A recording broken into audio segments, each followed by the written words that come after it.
regardless of your background. We just want to make sure that everybody's included and everybody feels welcome. So we're going to start with the format of 8 minute to 10-minute opening statements from each side. Then we're going to move to 40-minute open discussion, followed by a 25-minute Q&A. So if you have any questions, tag at Modern Day Debate, and we will get to your questions. All right, we're going to start with Ben Fischer on the topic, does God exist? Ben? Well, thanks so much. I'm grateful to have had the opportunity to come on to tonight's program.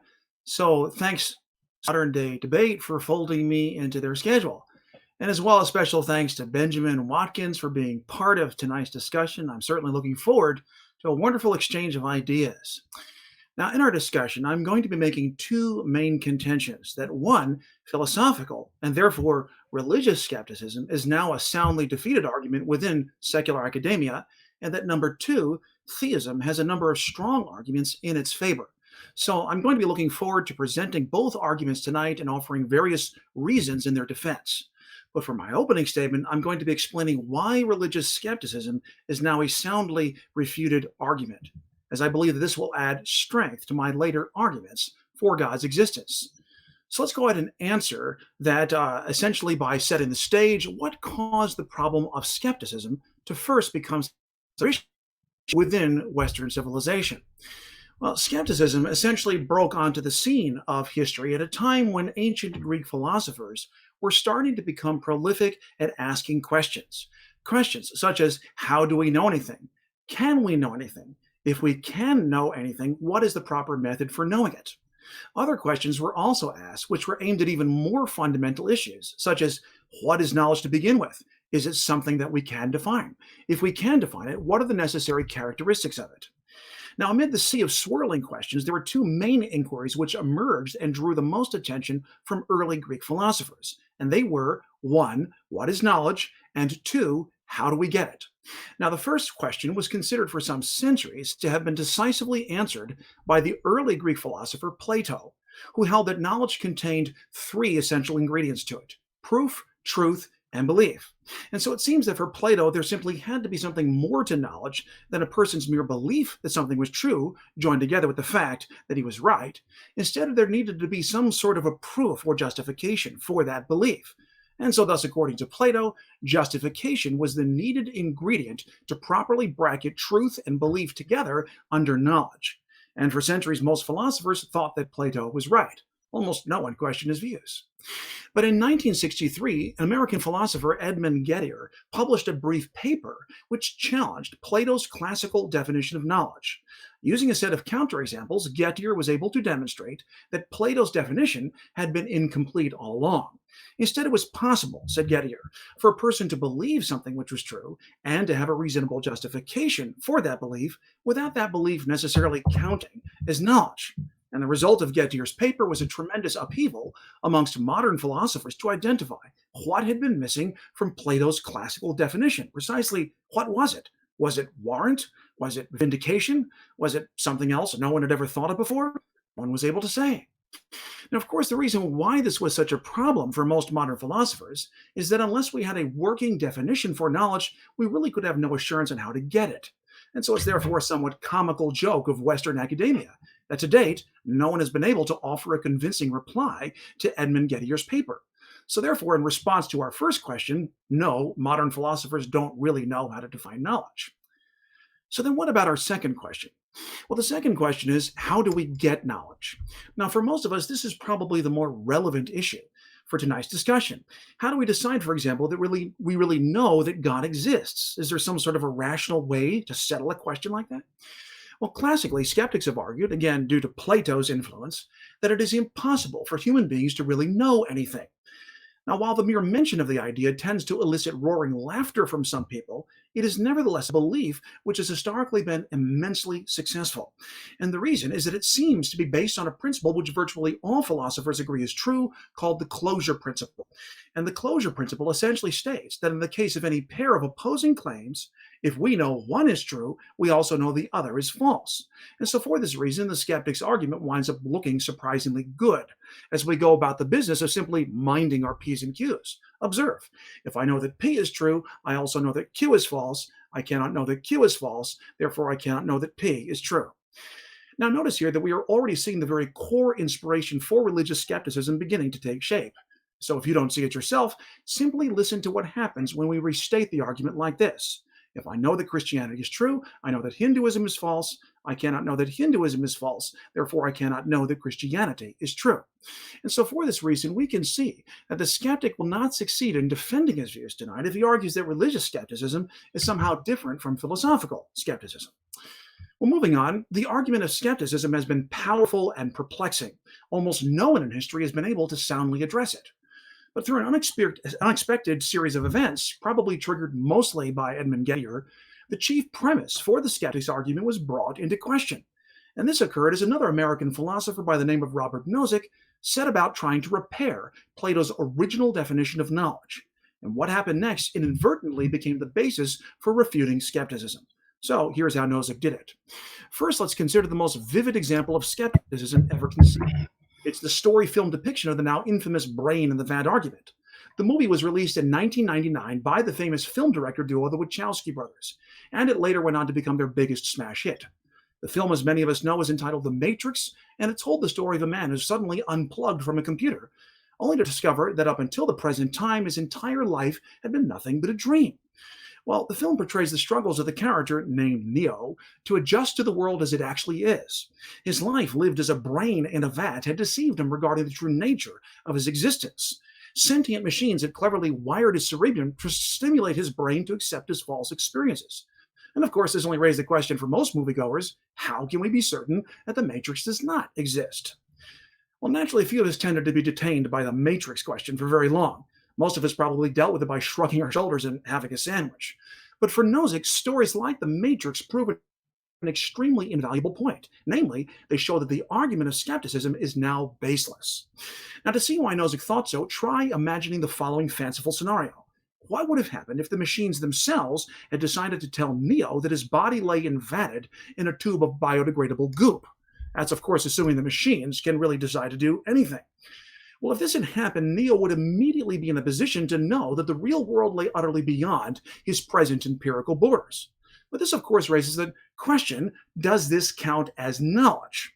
The problem was that under Plato's classical definition, it did.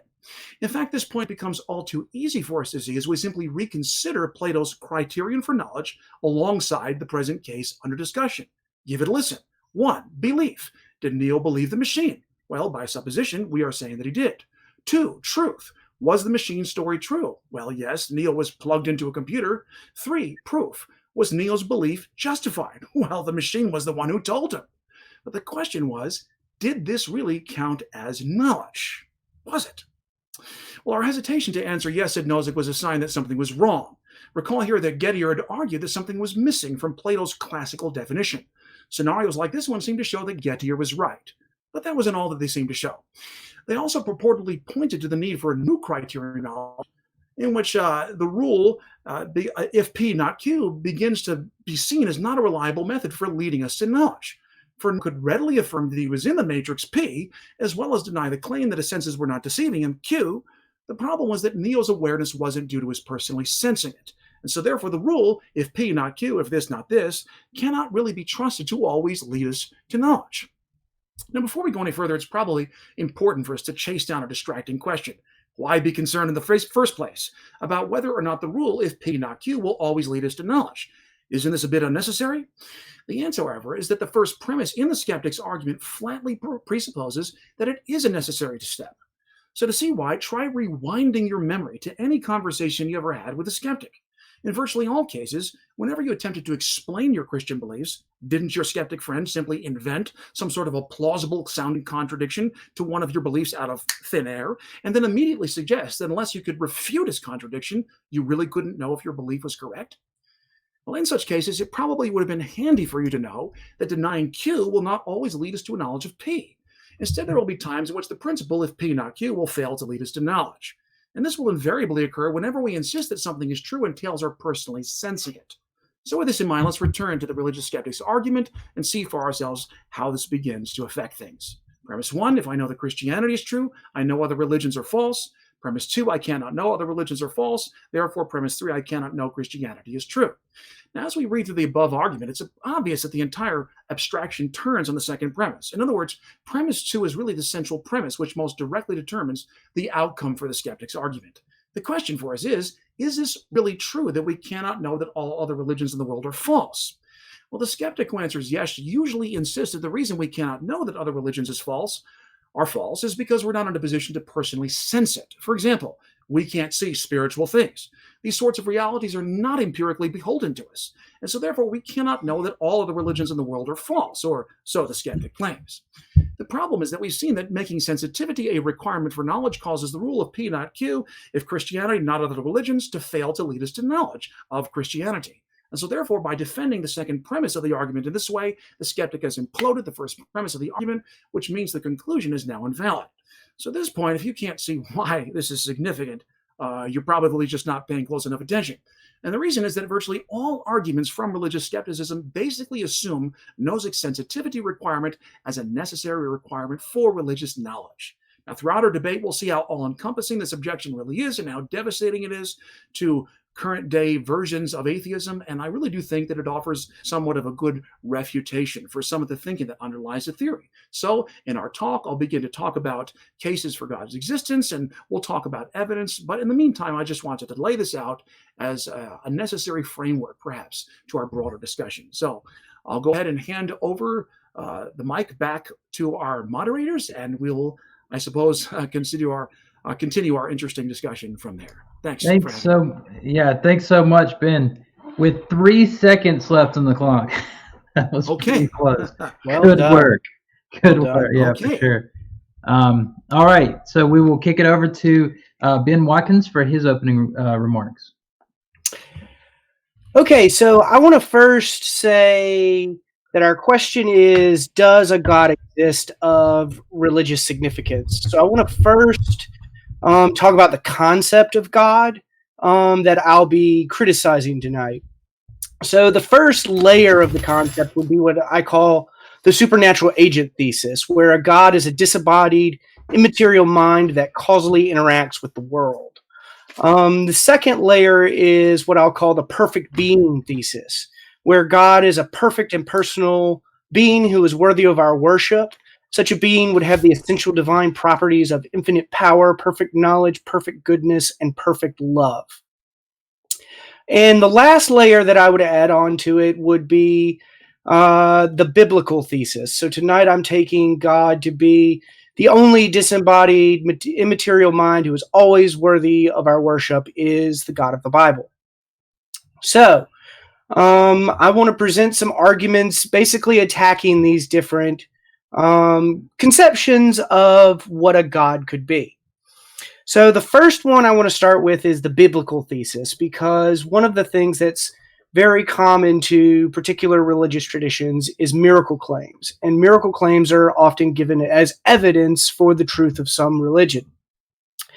So according to traditional Christian theology, Jesus died from crucifixion and came back to life 3 days later by an act of God's will. But what should we make of such a miraculous claim? When does evidence of testimony give us sufficient reason to believe miracle claims? The evidence of testimony is sufficient to establish a miracle if that miracle's having actually occurred is more likely than not conditional upon the occurrence of the testimony. Should we believe Jesus really was miraculously risen from the dead by God based on testimony?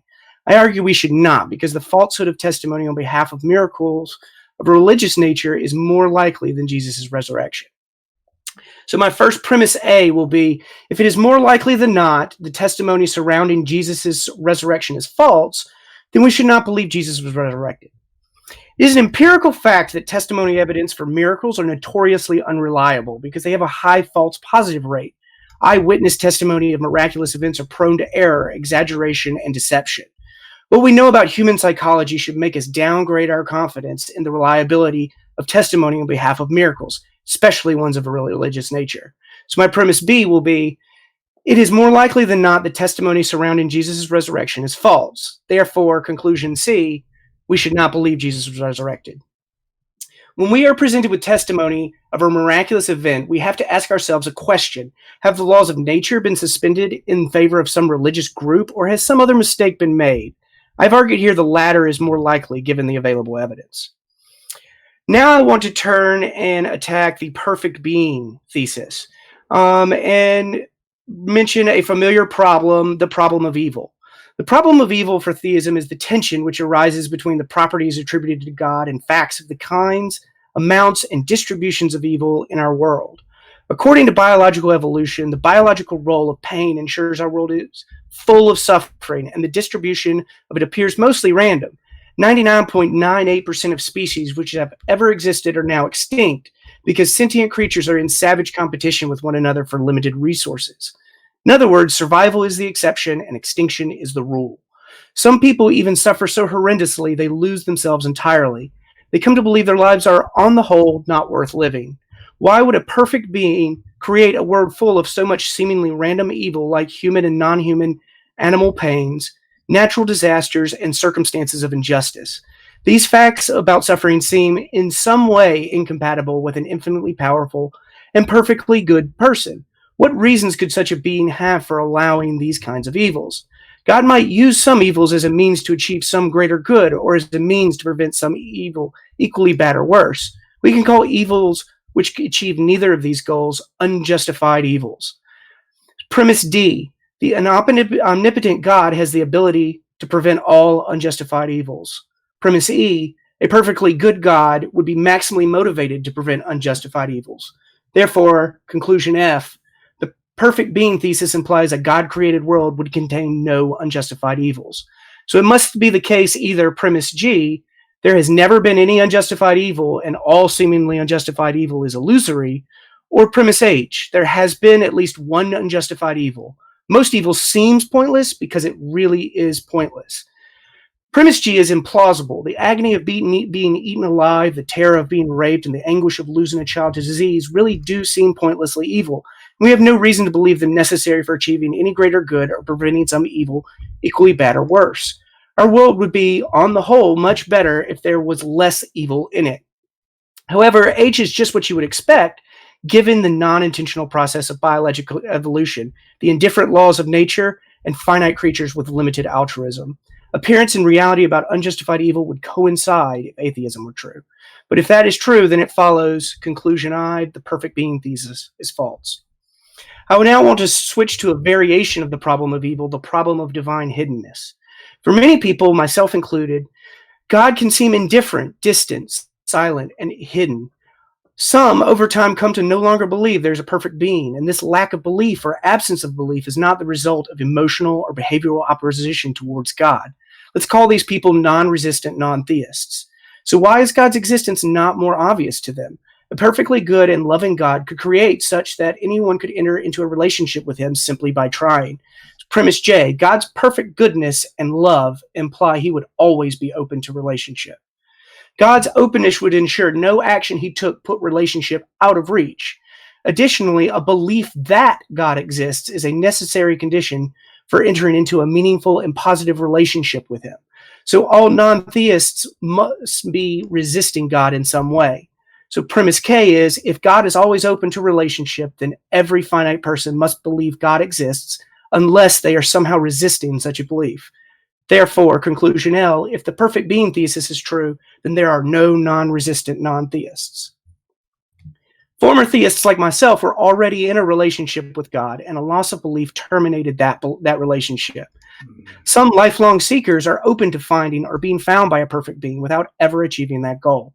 Additionally, isolated non-theists have never been in a position to resist belief because they've never had the idea of a perfect being. Consequently, isolated non-theists unavoidably live their entire lives with the influence of a fundamentally misleading system of religious meaning. So since clearly, premise M, there are some non-resistant non-theists, therefore, conclusion N, the perfect being thesis is false. I now want to turn my attention and attack the supernatural agent thesis by appealing to facts about the physical dependence of minds. So what if there's at least one less than perfect disembodied mind or immaterial mind? What about the supernatural agent thesis? I want to argue what we know about minds strongly implies there are no disembodied immaterial minds. Let's start with a general fact about minds. All known mental activity such as psychological capacities, personality, memory, have a physical basis in embodied brains. In other words, we have never observed something mental happening without some prior physical process happening. The first thing I want to point out is that this observation is consistent with what's known as the causal closure of the universe. According to the conservation of energy, the universe is a closed system, so there is nothing outside of space-time which can reach into the universe and increase the net total energy. The second point I'd like to point out is that this observation does not imply mental states are identical with brain states. At most, this observation implies mental activity is causally dependent on complex physical neuronal circuitry. All parties to the discussion can agree that premise O provides at least some evidence against immaterial minds. But let's look at a more particular fact, premise P.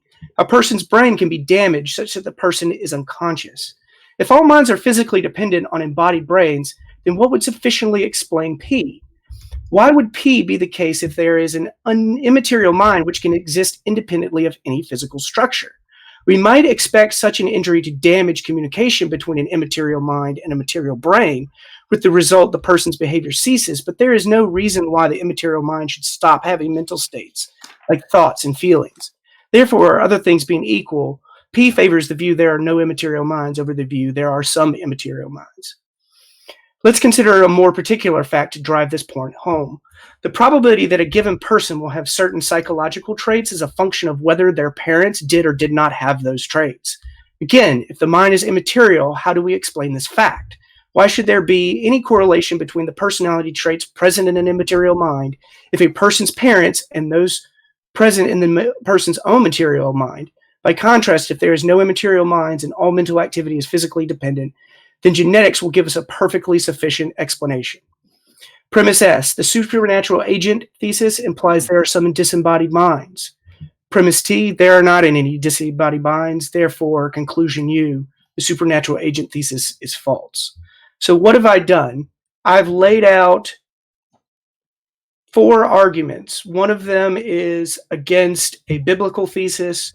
2 of them, the problem of evil and the problem of hiddenness, are against a perfect being thesis. And the physical dependency of mind is against the supernatural agent thesis. So how am I for time? Did I go over? Yeah, but we're flexible. If you want to if you need to finish up No, the argument, I'm good. I'm good. Yep. All right. Well, thanks so much for that interaction there. I mean, I really, there's a lot of information on both sides, and I think we got some really intelligent people tonight debating. So I'm glad to actually see this. I might actually have to watch it back because I'm watching the comments and so forth. But again, thanks for that. And if you haven't yet, like this video and or subscribe if you haven't. Also, become a patron if you like this type of material and help support the channel. James is doing so much right now, and I'm trying to help him out. But you know, there's obviously a lot that we can do to support content like this. So thanks so much for tuning in. And what we're going to do now is we're going to move into the open discussion, 40 minutes. And I guess we'll let Ben Fischer kick it off and maybe start some responses. Okay, so the format here is that I will go ahead and ask Mr. Watkins questions. That's essentially it, and then we'll kind of go with well, we're just going to do we're just going to do an open discussion. So, okay. But you can start it off because he just got through. Maybe there's some things you want to start with. Okay. Yes. Well, there are a couple of things. These would just be questions that I happened to jot down as I was listening to your opening paper here. In response to your objections concerning the biblical thesis for the existence of God, that would be based on the proof of Jesus's bodily resurrection. You mentioned that essentially you mentioned that the testimony of historical evidence is not a reliable medium for conveying something as miraculous as the resurrection, the bodily resurrection of Jesus. And my question here would be, what other evidence but written literary testimony could we rely upon to validate some sort of an event, be it miraculous or otherwise, that had taken place in the past? So that's my first question. And then in regards to the supernatural agent thesis, I wanted at some point to offer something that I've come to refer to as the axiomatic argument for God's existence. as I think it's a fairly strong one in regards to this type of discussion. So certainly it would be wanting to hear from you. What are your thoughts on the problem here presented that seems to be presented, that all we would be able to rely upon in the case of a bodily resurrection, an event, a miracle that took place long ago?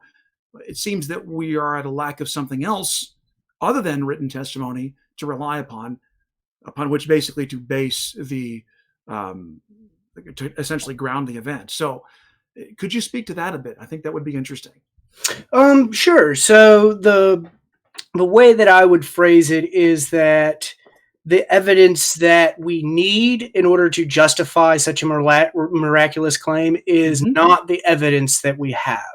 So that when we look at the total evidence, that we don't have any reason to believe that these testimonies surrounding the bodily resurrection of Jesus are any more likely than any other religious testimonies of miraculous events of other religious natures. So if we had better evidence, more of it, especially more contemporary evidence, then that's what would help raise the scales in favor. But as it stands right now, so to just take a random hypothesis, the idea that someone stole the body, that right there is more intrinsically probable of an explanation, just because it does not violate the laws of nature and is more consistent with what we already know about testimony, given the religious nature of testimonies about miracles. Right. Now, we can't start the debate from ruling out the possibility of miracles from the get-go. We have to allow the evidence to stand on its own regard. But I find it interesting. Agree. This little bit that you mentioned here. Okay, good. So I find it interesting. If I know that Jesus was bodily raised, if I know this miracle is right, how am I then to judge whether or not all the other miracles are false? I cannot know that the other miracles are false. Therefore, I can't know that Jesus was bodily raised. This is essentially the very argument that I spent time at the beginning essentially refuting. The idea that this sort of an argument form based on classical methodological skepticism, sort of reformatted in a religious milieu, that this kind of an objection works because it's relying upon, again, Nozick's sensitivity requirement. That is, our belief that these other naturalistic hypotheses is insensitive.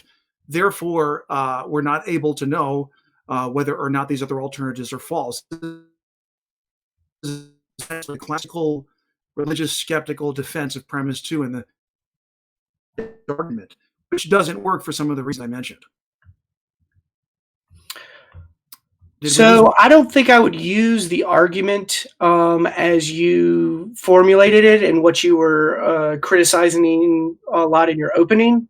So what I'm making is an epistemological argument. So we're asking, can we have knowledge of Jesus's resurrection?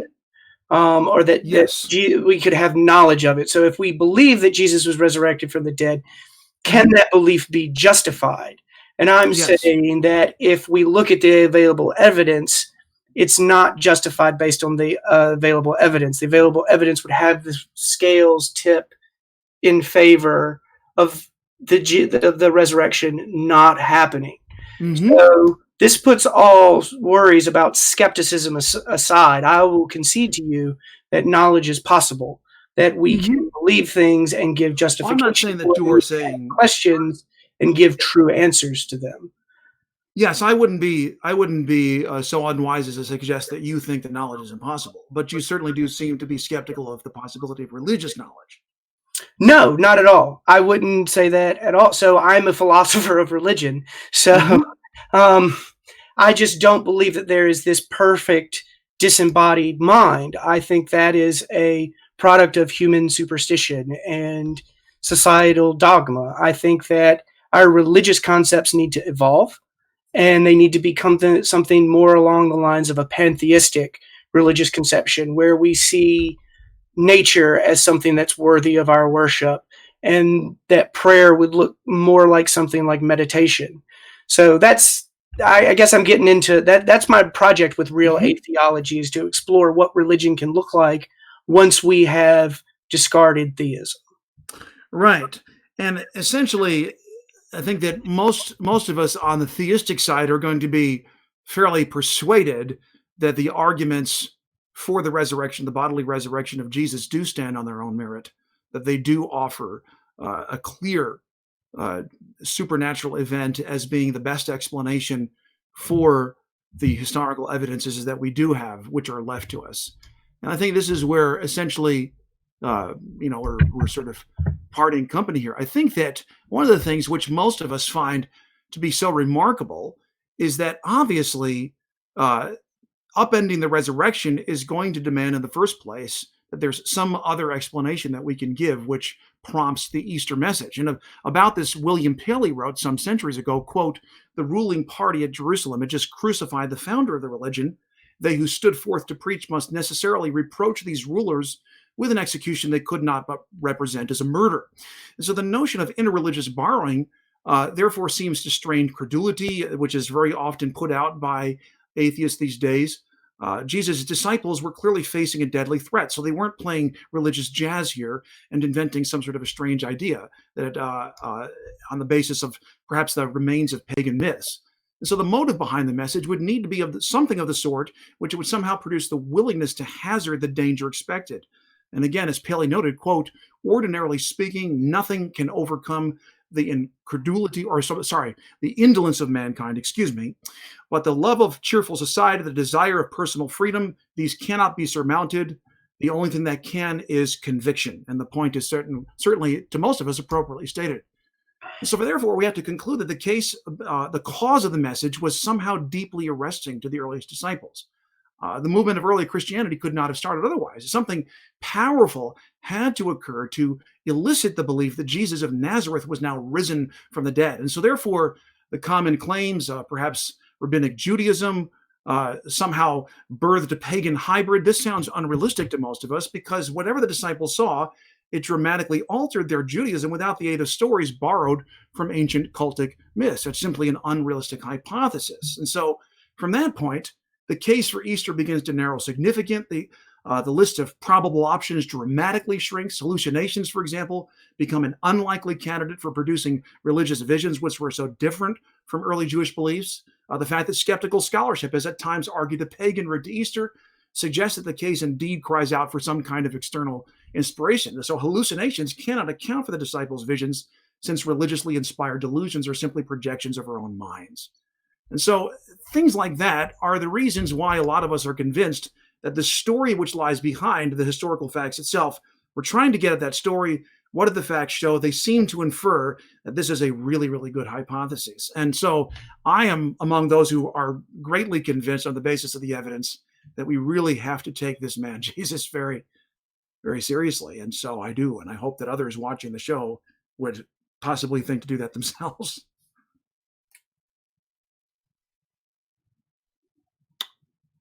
Did we lose sound?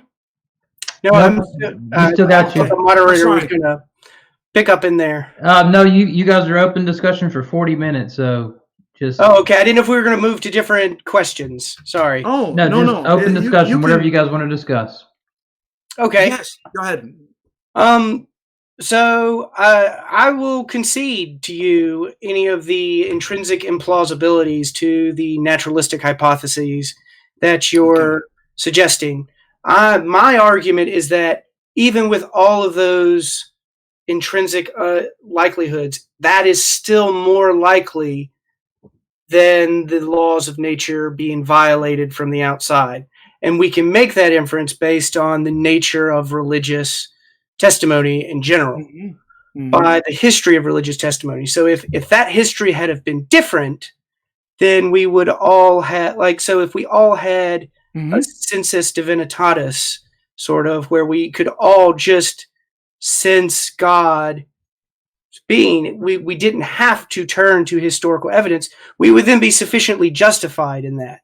So, and I'm saying that just by taking historical evidences into consideration in isolation just isn't sufficient enough, because you have to weigh all of the evidence. And the evidence that you're violating the laws of nature for a religious purpose to demonstrate the truth of a religion, we know these kinds of testimonies are wildly, wildly unreliable. And so I think that it's often quipped, extraordinary claims require extraordinary evidence. Mm-hmm. Well, there's a Bayesian formulation of that, and that's what I'm trying to articulate here, is that when you take all of the considerations, however intrinsically implausible you think they are, they are still more probable than that miracle claim. Yes.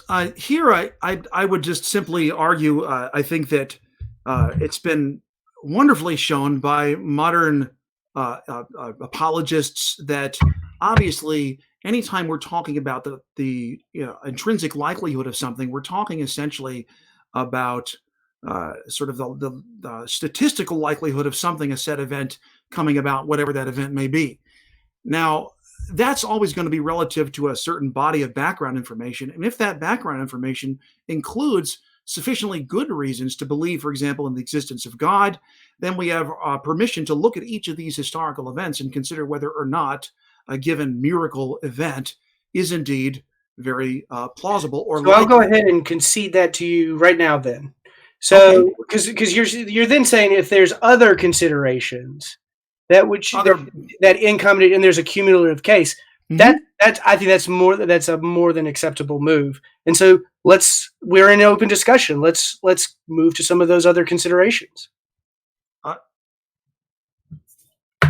for God's existence. So I took you as understanding that if Christians have other good reasons to believe that God exists, then taking that in combination with the historical facts will then tip the scales in favor of the resurrection hypothesis.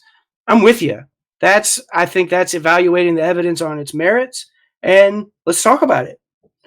Yeah, and so I guess I would want to know, in the context of any of these types of discussions, I always traditionally ask, well, what do you think is unlikely about the various conclusions, which essentially the minimal facts arguments as presented by Professor Habermas, for example, or other arguments like this. What about these facts that most of us agree to, which all seem to have a bodily resurrection of Jesus in common?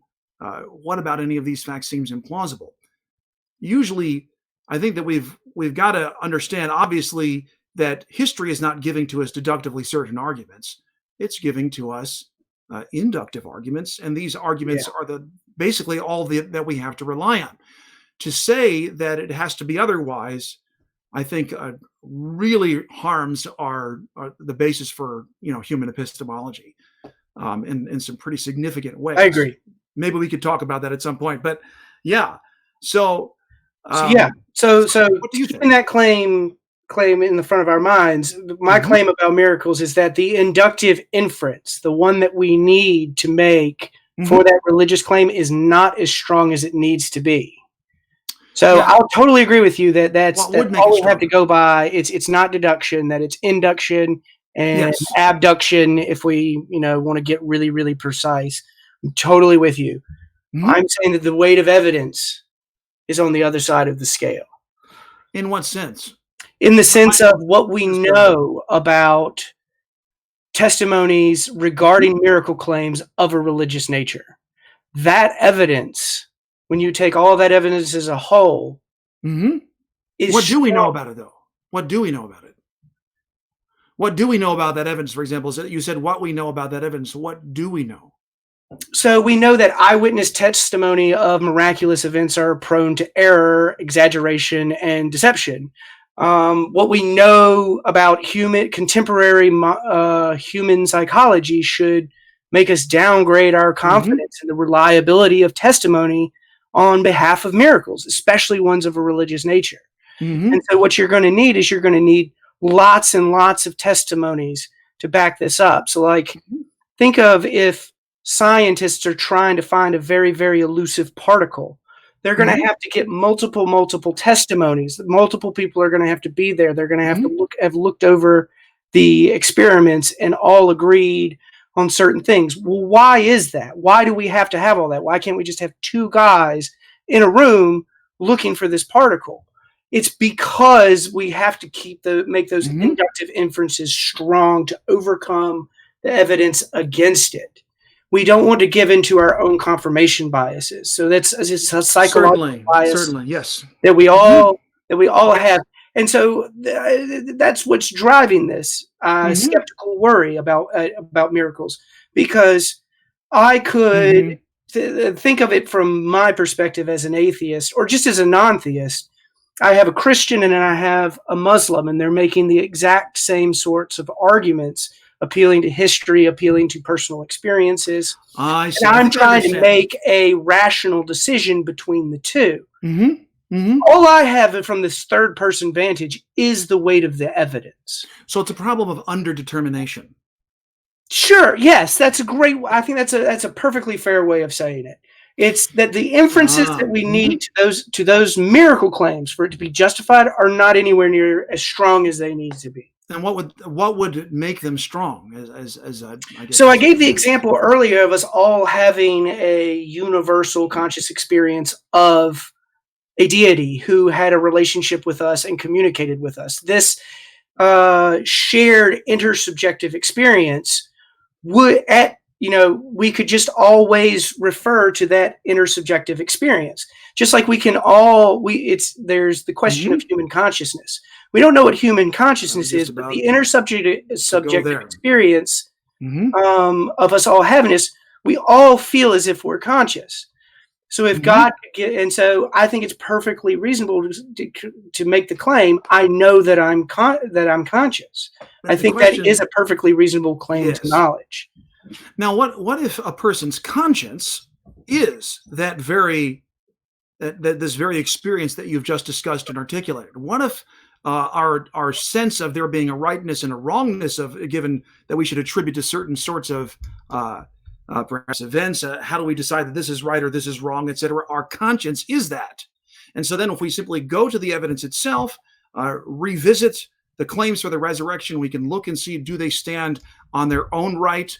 I do not think it is wise for us to say that we have to somehow refute every single naturalistic contrary. I agree. I think that's largely new atheist rhetoric. So I think we would have a lot of common ground there. Okay, good. Well, so then getting back to what I've just said could it be that our conscience, all of us have a conscience. I'm just for clarity. So yes. I was talking about consciousness. You're talking about a conscience now. Did we change? I did. I changed. Okay. I just wanted to make sure that I wasn't misunderstanding. No. You're right on. You're right on. Go ahead. On task here. So I got a very thick Southern draw too. So sometimes it's no good. Sure. Yes. Well, essentially, the rightness and the wrongness of certain actions, the sort of intrinsic moral worth quality to almost every decision that we make. Couldn't this serve as that very thing? And given the ability of our minds to essentially differentiate between these two very curious ideas, which would fail to be explained by naturalism, I would say, of rightness and wrongness, couldn't that be the thing that could direct us in deciding ultimately on the basis of our evaluations whether or not Jesus was raised from the dead? For example, going back to what I noted a moment ago, why wouldn't the disciples facing deadly threat, we can argue whether or not they actually did suffer all of them brutal, horrific deaths. That's another question altogether. But the fact of the matter is that they consciously would have known that they were facing this because the founder of the religion, in the words of Paley, had been crucified. Surely they were all in danger of the same thing. Who would rise to defend his memory and message? And so that would seem to be significant enough of a check against the disciples' witness. And yet they nonetheless stood forth with this bold and unusual claim that Jesus had been raised from the dead. So that would seem to surmount the idea that this was some sort of a contrived thing and had no reality whatsoever to begin with. And I think that those are the kinds of evidences that give us, those of us that are studying this, a pause to just think, wait a second, something else is going on here.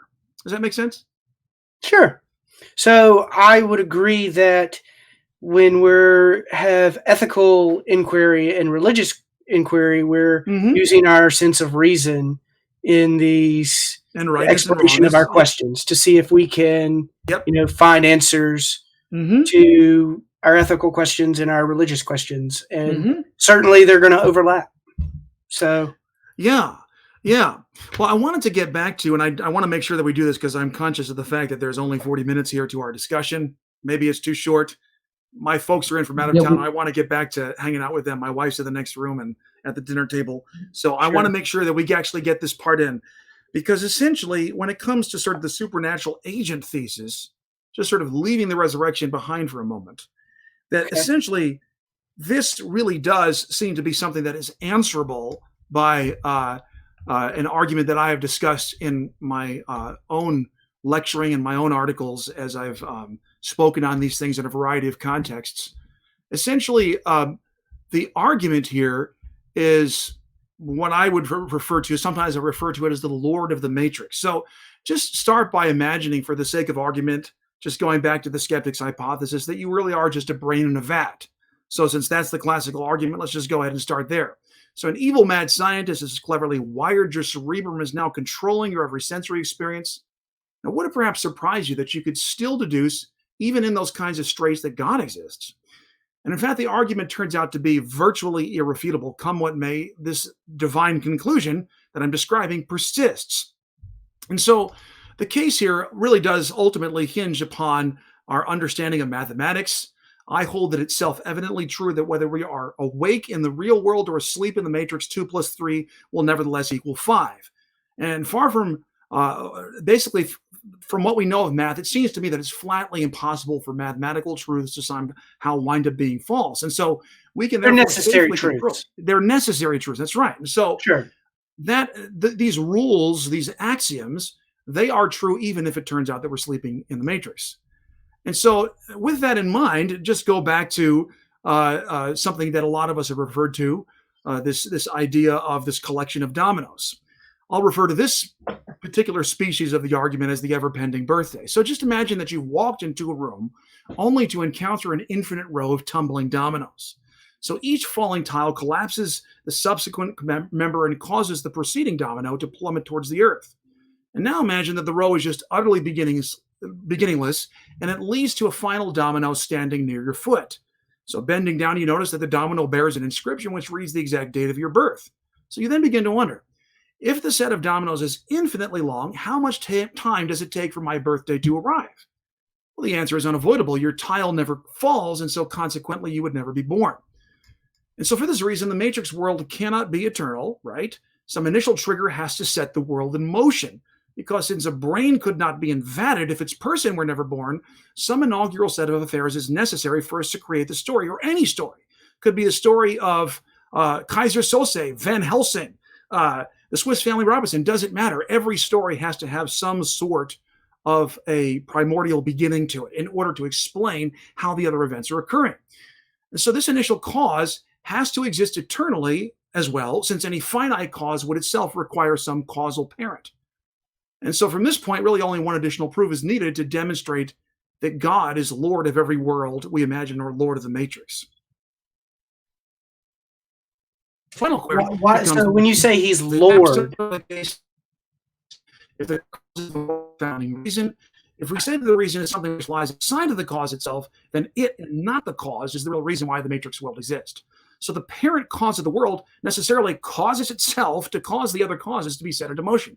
And that seems to imply a conscious will at work in the creation of any world we might imagine. And so that kind of an argument, because it strikes me as true in all cases, it's impossible to conceptually imagine a world in which this principle is violated, then it would seem that the notion of a conscious first cause, or God, if you will, is existent in every conceptual world that we imagine. And that seems to me to be a good enough reason to conclude, again, going back to the closure principle, if P not Q, well, if I have good evidence for P, and an axiomatic evidence is certainly good evidence, then I conclude not Q. Does that make sense? So what do you think of that sort of an argument? So it sounds to me, and correct me if I'm wrong, it sounds like a variation of the cosmological argument.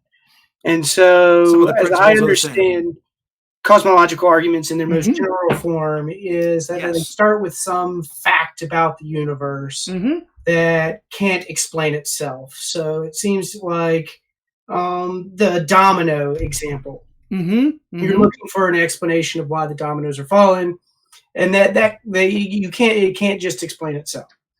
And Right. so then the argument tries, excuse me, Yes. to appeal to some principle which implies that there must be an explanation of this fact. That this fact that there's these dominoes falling Right. would just be a brute fact. And then the argument tries to say, well, the explanation of this fact must involve something that explains itself, a necessary being, or an unmoved mover, or Right. something of that nature. And then the last move is to then connect this God to the God of basically the perfect being thesis, the distance from the supernatural agent thesis to the perfect being thesis. They want to say that, and Thomas Aquinas famously said, and everyone knows this to be God. So yes, that more or the less argument, yes. form of argument that you're going with. Yeah, and so the question is, what about that is unpersuasive? So the first major problem that I have with it is what's known as the gap problem. So it's what I just mentioned, the space between the supernatural agent thesis and the perfect being thesis. So when we ask religious questions, we are searching for questions with religious answers that have importance to our life. If they have importance in our life, then they have some sort of normative component to them. They can be somehow good or bad, right or wrong. And so we want to know about the moral properties of this being. Well, I don't think that cosmological arguments get us anywhere as far as the moral properties of this creator. So even if we concede all of the premises of the cosmological argument in their entirety, the best it does is it gets us to deism. Second problem I would have is I don't even think it gets us to deism, because what we're appealing to is something outside of the universe that's beyond our experience, that is also itself a mind. Well, I've already given reason to think that minds have physical structures. So when you say that this necessary being that you're using to explain these contingent facts as a mind that is causally, that is non-spatial and non-temporal, but can somehow reach out and cause creation from literal nothing, it makes about as much sense to me as, thinking I can throw up the lunch I ate yesterday with a sufficient dry heave. It just doesn't make sense to me. So that would be the second worry that I have with it. That's two. Okay. The third worry that I would have with it is that these cosmological arguments always appeal to some sort of metaphysical principle, whether it be a causal principle or something like the principle of sufficient reason. So I don't know I don't know where I am with the principle of sufficient reason these days, or with principles of causation. It's still an area I'm exploring. I'm trying to, learn more about, but I don't know what the right answers are. And I'll just go ahead. I guess I'll just admit that. Sure. Right from the start. So for every plausible metaphysical principle, there's, my third worry is, well, what are the other competing metaphysical principles here? What side of the dialogue have I seen, and what sides haven't I seen? Sure, and we have to rule those out in order to know that the one is right. Well, I don't know. Maybe there will be some sort of deductive proof that is just, or a mathematical proof that just goes, look, this has to be that's exactly, yes, that's exactly what I've argued that this argument does. It is axiomatic. Axioms are self-evident, irreducible primes. They're not just opinions that we have in some sort of a general sense. A conglomeration of people from culture believe this, and so we just simply hold it as an axiom. I would say that's a weak definition. Axioms are self-evident, like mathematical axioms. They're irreducible. In other words, there are not things that they themselves are founded on, but these are the foundation. Sure. And so essentially, to me, the idea that a grand cause to all causes, so go ahead and capitalize that one, exists that sets the other causes in motion, and that the reason why this cause did that lies within itself and not in some other external cause, seems to imply that this is at least part of the definition of what it means to be God. Now, as far as sort of disentangling that from competing definitions, again, that to me seems to be that's right back to religious skepticism, right back to the very things that would seem to rely, that defends the second premise of the argument, as I said, using Nozick's sensitivity requirement. We can't see these things, we can't sense these things, our beliefs about them aren't sensitive, and so therefore we can't know, not Q, therefore we can't know P. And when one does that, the closure principle, if P not Q, implodes, and with that goes reason. And so then the theist just simply responds by saying, well, it's no wonder you don't believe in God. You're doubtful about knowledge itself. Because you're saying that if P not Q, this very, if I'm justified in believing P and P implies Q, then of course Q. That just seems to be intuitively plausible to most of us. It's a rational intuition. It's a rational intuition. So sure. Most philosophers are just simply unwilling to give up the closure principle, even if doing so winds up defending the cause of atheism, because it bears such a strong appeal to logic and reason. And so if we have to give up the closure principle by holding on to Nozick's sensitivity requirement, then I would say we're giving up on, it's almost tantamount to giving up on reason. And that's why I can't go there. I just can't justify an argument that not only does it argue against God, but not more foundationally, probably equally as foundationally is what I would say.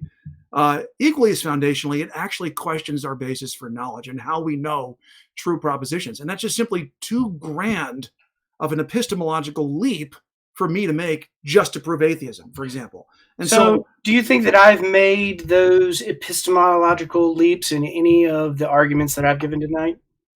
Well, I think that to some extent, you almost have to, if you're saying that that disentangling our thesis, for example, the axiomatic argument and this causal entity from all the other possible options that are out there, psychological or philosophical, whatever those doubts may be based on, I think that already commits itself to Nozick's sensitivity requirement, just right from go.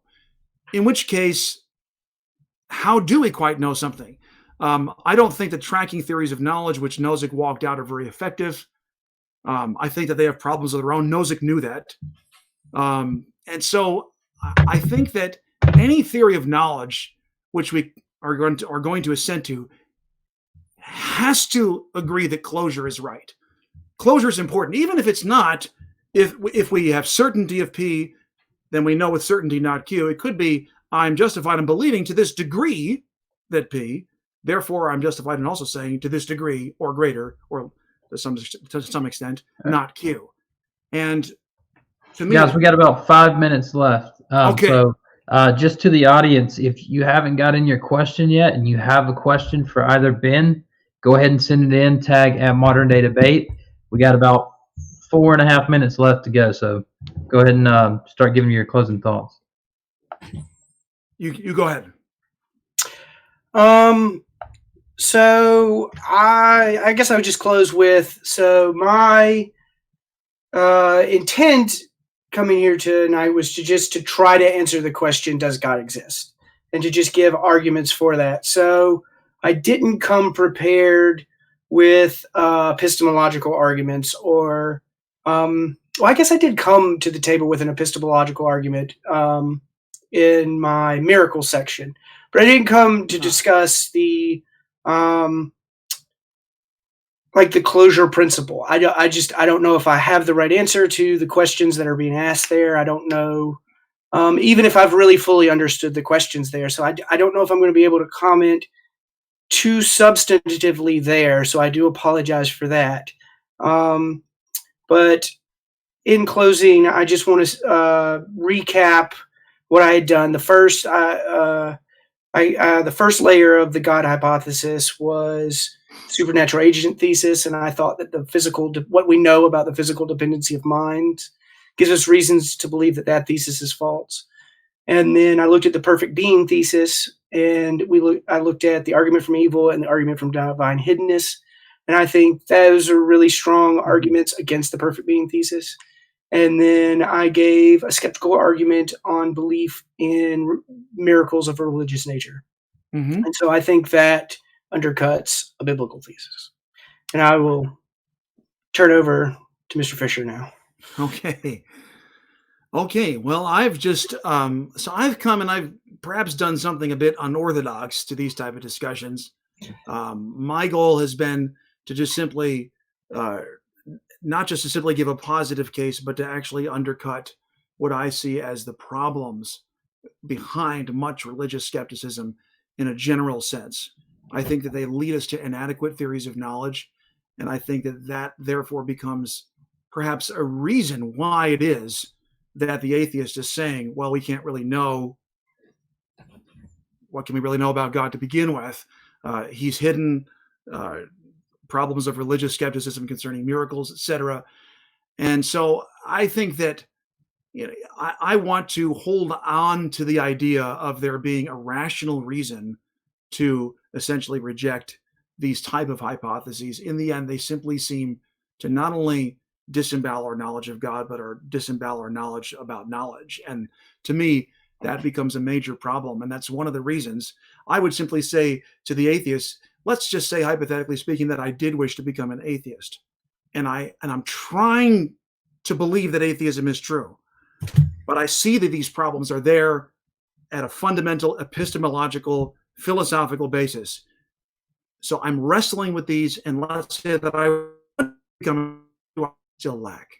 And it seems to me that if I remain committed to knowledge, and if I remain committed to the idea that axioms are true, for example, and that these things must necessarily be, that therefore I'm just sort of stuck with theism. Of course, as a Christian, I don't have any problem with that. I don't. But I'm just simply posing that as a sort of a tantalizing hypothetical sort of situation that we might ponder. And so I offer that to the atheist tonight. Would it be fair to say that you believe knowledge implies theism then? I think that if we say that we know anything, that what we are doing is we are assenting to what Sextus Empiricus argued was a form of foundationalism. And foundationalism is historically taken on two distinct forms, presuppositionalism and the axiomatic argument. I don't believe that we're justified in just simply presupposing any old thing we like. That just seems to me to be a poor starting point for almost any philosophical question. But when it comes to axioms, would you say these because you're trying to distance yourself from a presuppositional apologetic? Yes, I wouldn't call myself a. That's fair. No, I just want to make sure I got it. I would consider myself to be a Christian foundationalist. Okay. No, that's fair. I hold to axiomatic truths as self-evident, and I for that reason find myself. Would something like Alvin Plantinga's Reformed epistemology, like properly basic beliefs, would that be more along your style? Well, I think that those are certainly interesting ideas in their own right. I'm trying to sort of fair enough. Distance myself from it because I don't really, at the end of the day, find myself to be in a place where I agree with Cornelius Van Til and these kinds of thinkers. You got your own unique monster that you're working with. I like it. Yeah. Essentially, it's just we're Christian foundation. We're actually doing philosophy. Cheers. All right. Yes, that's right. Yeah, I'll just head some of the water I've got here. There you go. Well, thanks so much for that, you guys. That was a very interesting interaction. I'm sure a lot of people got a lot out of that. I know I certainly am going to watch this back again just to kind of work through some of the things that I missed while I was checking out the chat. So we got some questions in, so we're just going to move into Q&A for about 25 minutes, or at least however long they last. But I just wanted to first say that to show appreciation to James, if you would like this video, if you haven't yet, also hit that subscribe button.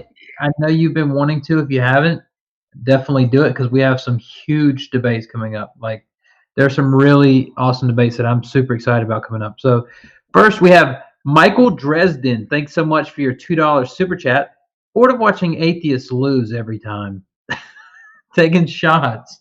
That was a. He's got another one. Michael Dresden, $2. Atheists don't see evidence because they don't want to.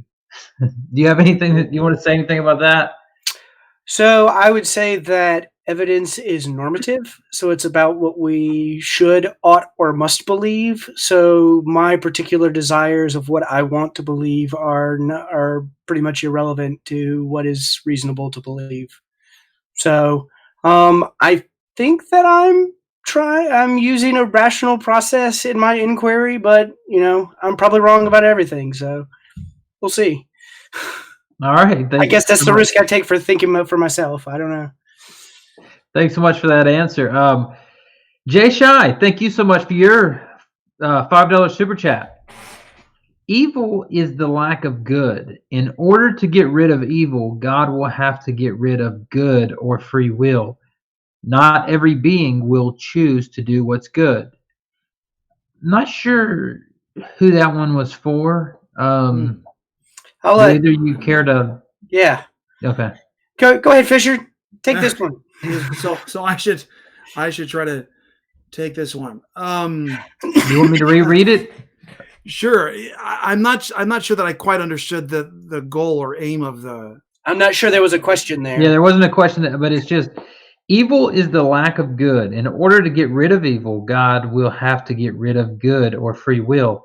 Not every being will choose to do what's good. So I think he's saying because we have free choice, there's gonna be evil. So and maybe that's a combination of two theodicies there. So there's the privation of evil, that that evil is the privation of good view, and that's one type of theodicy for responding to the problem of evil.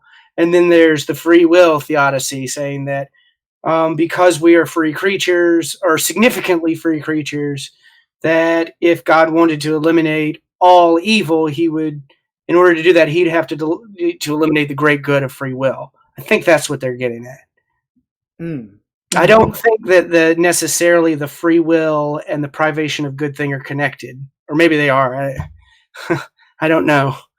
Yeah, I question that same point. I didn't quite understand the one-to-one correspondence between those 2 points either. But I certainly do think that when it comes to, I think essentially Sextus Empiricus's discussion here concerning the problem of evil essentially has 5 premises. If God is all powerful, he can create any world he wants. If God is all loving, he prefers a world with no suffering. In an all powerful, or if an all powerful, all loving God exists, it follows that suffering does not. Suffering exists, God doesn't. So that's essentially the argument. And I think what he's saying here is that the first premise wholly depends on God's creating only certain kinds of worlds. For example, suppose that God wants to create a world populated by free creatures who can either choose to do good or evil. Then in that case, it would be impossible for God to force us to freely choose to be virtuous. Right? You can't force someone to make a free choice. So far from this showing that God is not all powerful, the point would merely argue that God cannot do the logically impossible. So therefore, it isn't necessarily true that if God is all powerful, he can create a world, or he creates a world with no suffering. So that much I think that much I would grant, because I think that seems right to me, and probably right to many of us who are on the theist side of the discussion. Probably most of us would relate to that in some way. So yeah, well, thanks so much for those interesting answers. We have Jay Shy again for $10. Thank you so much for your super chat. Divine hiddenness is demanding God to show you himself in a way that will force you to believe. Also, if you presuppose naturalism, how will you accept any evidence without God forcing himself onto you? I guess that one's for you, Ben Watkins. So I don't think that God would have to force himself on us. I think that's a narrow way of thinking about how God could communicate with us. So, and I also, my argument didn't appeal to anything about what I wanted. Again, my desire is irrelevant. I was appealing to the normative implications of perfect love and God's openness. So the point that I'm trying to make is that if I'm starting from the top down, so to speak. So I'm starting with the concept of a being that's always worthy of worship, and that implies perfect love. And so I'm taking the concept of perfect love and I'm deriving this notion of openness. That think of the analogy between a perfectly loving parent and their child. The mother is not going to force themselves on the child, but they're going to make sure that nothing they do puts relationship with their child out of reach. So if their child wants to have a relationship, they will always be able to have that relationship just by trying. All right. Thank you so much for that question, and thank you so much for that super chat, Jay Shy. All right. The Undead Christian, $5 super chat. Thank you so much for that. For Ben, I'm guessing Watkins. Do you consider the Big Did they Bang? really just say for Ben? Yeah. Yeah, that's so. There's no way I could let that slide. There's no way I was just going to let that go. Big. Well, Undead Christian, thank you so much for your $5 super chat. For Ben, do you consider the Big Bang a supernatural event, considering space was all a void with nothing in it, naturally speaking? I do not consider it a supernatural event. I am what's known as a metaphysical naturalist, so I believe that the universe is a causally closed system. So I'll go ahead and concede that I don't know what before the Big Bang means, much like I don't know what north of the North Pole means. Conceptually, I don't really understand it. I know that there's a lot of work in contemporary cosmology about a multiverse and how that our universe might be one of many bubble universes in a world ensemble. I don't know.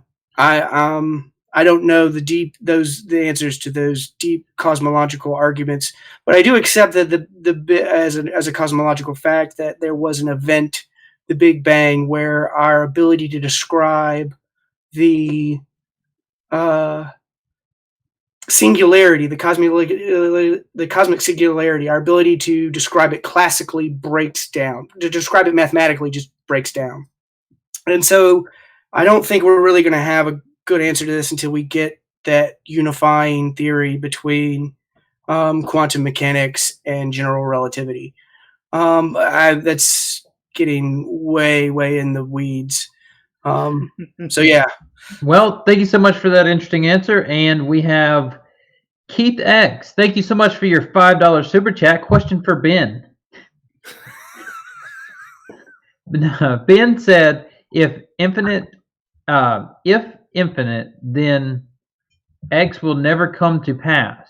If there was infinite line at, I think this might be McDonald's MCD drive-through, is he saying number one would ever get to the drive-through window? So I assume that's for me then. Yeah. Would you like me to repeat it one more time? No, I think I understand it. Essentially, okay. I think that's true. Let's just go ahead and, for example, say that Ben down here is at Starbucks and he's at the line, he's ordering his drink, and then he looks down the aisle of cars and he sees me, and I'm there receiving my drink. Now let's say that there's an infinite number of cars between us. I think that we would all admit that Ben is therefore never going to arrive at the window to get his container of Starbucks, in which case he's probably going to have a miserable morning. So, yes, I think that's true. I think it absolutely seems to me that the very axioms of math force us to that conclusion. Well, thank you so much for that answer, Ben. We have Brian Stevens, who is always in the stream.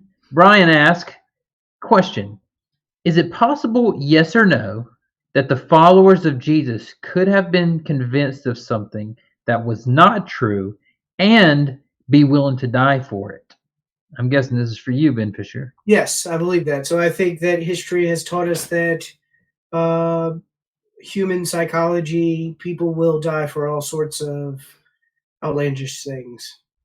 That's not to imply that, this is outlandish, in a pejorative way. But we know that people will go to very, very great lengths for false beliefs. It's unfortunately just part of human psychology. Now, I know Brian Stevens, and he probably would not like it too much if Ben Fischer didn't give an answer to this question. Fair enough. Okay. Well, I think that from the point that I left off in describing basically the case for Easter, I think that our list of probable options begins to narrow significantly from there. It dramatically shrinks. Hallucinations, for example, become an unlikely candidate for producing religious visions which were so vastly different from earlier Jewish beliefs. And so the fact that skeptical scholarship argues a pagan route to Easter suggests that the case indeed cries out for some kind of external inspiration, which would mean hallucinations cannot account for the disciples' visions, since religiously inspired delusions are only projections of our minds. I think that really this point alone seems to me to say that something outside of the disciples was causing them to think and come to conclusions which were so different from their earlier Jewishness. James D.G. Dunn, for example, notes that given the previous Jewishness of the disciples, belief in Jesus' resurrection is really an unexpected development. Why conclude it was Jesus raised from the dead? Why not simply a vision of the dead man? Oh, there he is in heaven. Wave at him. Thank you, God, that Jesus made it to heaven. Why draw the astonishing conclusion that the resurrection had already taken place in the case of a single individual? And so there, essentially, the cumulative case just simply turns to another fact and says, how does the notion that they were just simply making this up, how does that show that, how does that explain the very points we've just established here? And so that's kind of how I would begin to answer the question. All right, thanks so much for that, Ben. Cameron P. asked, at modern day debate, ask Benjamin why humans wear clothes. The Bible explains why anything else doesn't make sense. Let's try that again. Okay. Ask Benjamin why humans wear clothes. The Bible explains why anything else doesn't make sense. You want to try and make sense of that one?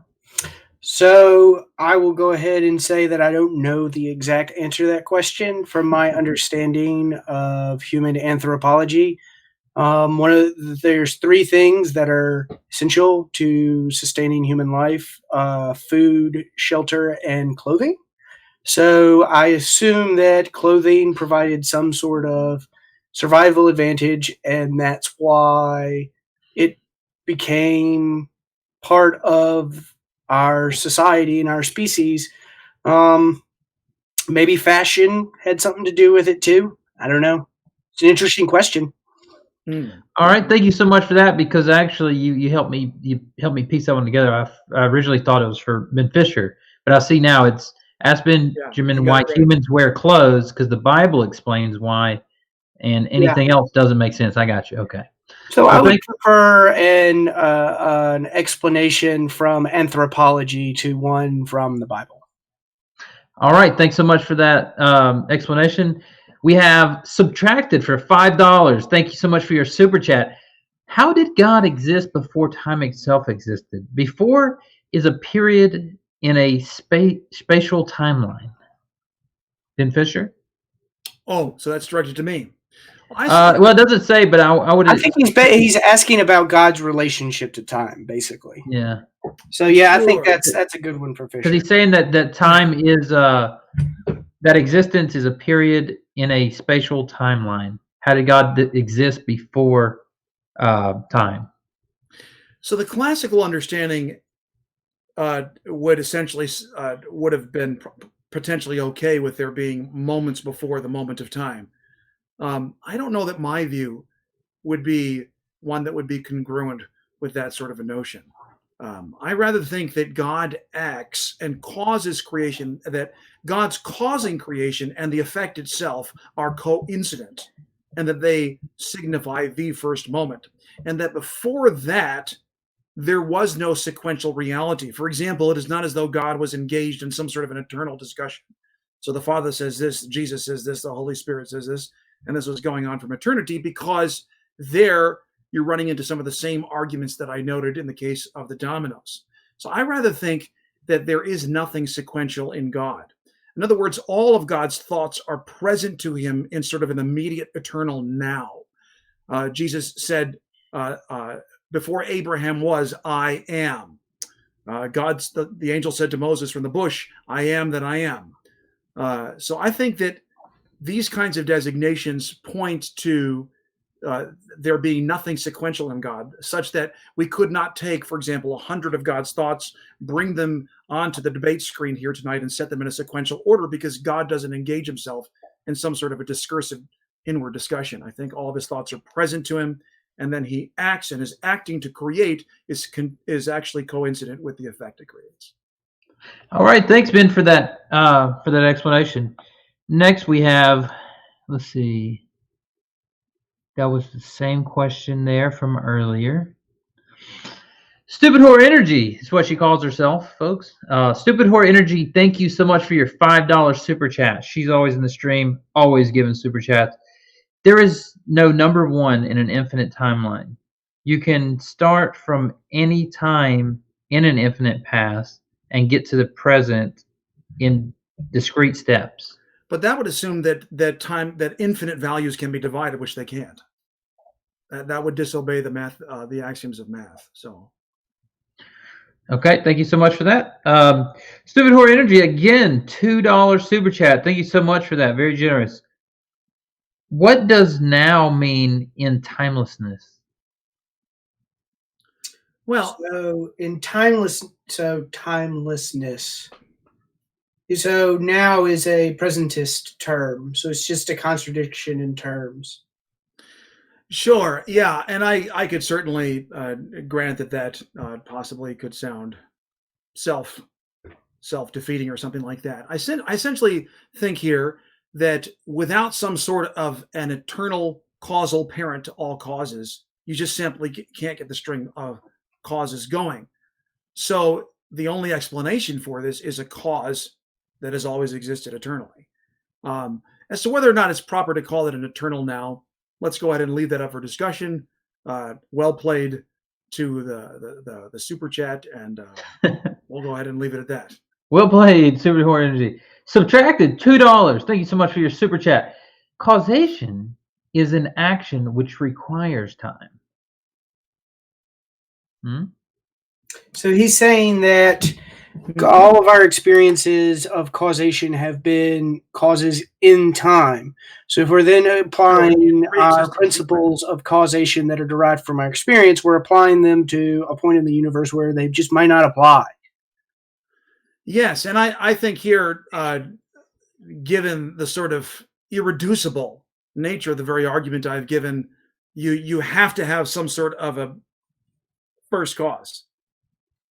I don't see how we can rationally avoid that. It seems to me that we're never rationally justified in saying that has to be swept off the table. Else, nothing else happens. A universe that is not triggered itself triggers nothing.